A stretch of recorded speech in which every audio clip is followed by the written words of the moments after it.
Namatay ang award-winning na aktres na si Jacqueline Jose noong Linggo 3 ng Marso, sa edad na 59.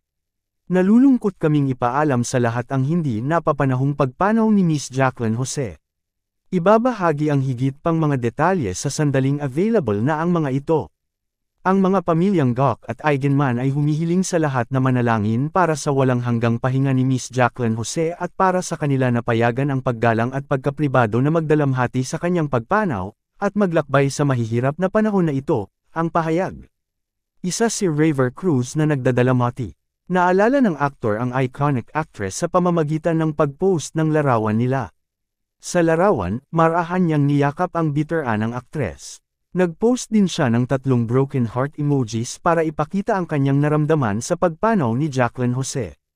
Sa kanyang karera sa showbiz na umabot ng humigit kumulang 4 na dekada, ang kapansin-pansing kontribusyon ni Jose sa industriya ng Pilipinas at pelikula ay palaging pinapahalagahan, ngunit hindi siya itinuturing na hindi malapitan ng kanyang mga kasamahan o ng mga nakababatang henerasyon ng mga aktor.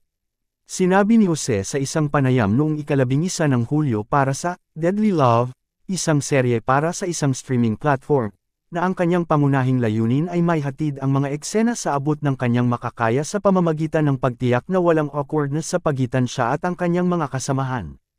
Ikaw, anong masasabi mo sa balitang ito? Mag-iwan lang ng komento at huwag kalimutang mag-subscribe sa channel ko para updated kayo sa showbiz balita.